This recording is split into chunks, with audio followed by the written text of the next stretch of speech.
प्रिय साधक, सप्रेम नमस्कार। आपने जो प्रश्न पूछा है, कामवासना से बाहर कैसे निकला जाए, यह अत्यंत गंभीर, गूढ़ और साधना की दिशा में पहला सच्चा कदम है।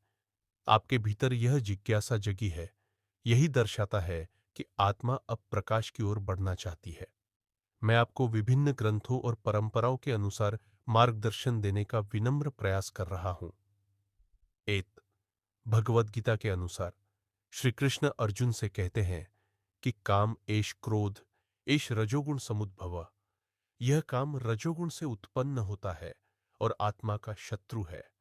गीता हमें सिखाती है कि निष्काम कर्मयोग अपनाकर फल की इच्छा छोड़कर कार्य करें, मन और इंद्रियों को वश में रखें और ब्रह्मचर्य व ध्यान के द्वारा आत्मा की ओर उन्मुख रहे। 2, योग दर्शन, पतंजलि योग सूत्र। पतंजलि कहते हैं, वैराग्येण च अभ्यासेन चे, यानी अभ्यास और वैराग्य के द्वारा चित्त को संयमित किया जा सकता है। सतत साधना, ध्यान, नियम और आत्मनियंत्रण से काम विकार शांत होते हैं। 3, बौद्ध धर्म। भगवान बुद्ध ने तृष्णा को सभी दुखों की जड़ बताया। अष्टांगिक मार्ग जैसे सम्यक दृष्टि, सम्यक संकल्प और सम्यक आचरण के द्वारा इच्छाओं का क्षय होता है। विपश्यना ध्यान से मन की गहराई में जमी वासनाओं का उन्मूलन संभव है। 4, जैन धर्म। जैन दर्शन में संयम और ब्रह्मचर्य को सर्वोच्च स्थान दिया गया है। काम वासना को कषाय माना गया है और इसे जीतने के लिए संयम, ध्यान और आत्मचिंतन आवश्यक बताया गया है। 5, उपनिषद और वेदांत। वेदांत कहता है कि आत्मा शुद्ध, आनंद स्वरूप और निराकार है। कामनाएं अविद्या का परिणाम है।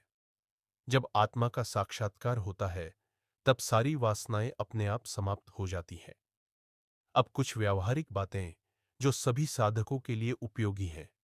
ब्रह्मचर्य का पालन, विचारों, दृष्टि, वाणी और व्यवहार में संयम, नित्य ध्यान और प्राणायाम, मन पर नियंत्रण स्थापित करने का साधन, सद्ग्रंथों का अध्ययन, आत्मा की स्मृति जगाने के लिए, सत्संग, साधु संतों की संगति आत्मिक ऊर्जा देती है।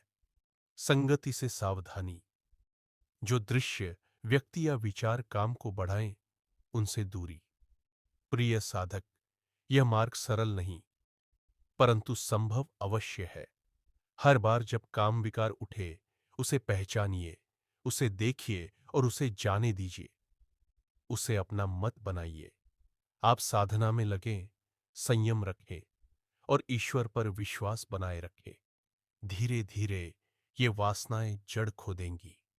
ईश्वर आपको शुभ प्रेरणा दे, आपकी आत्मिक यात्रा सफल हो, यही कामना है। आपका शुभ चिंतक, एक साधक मित्र।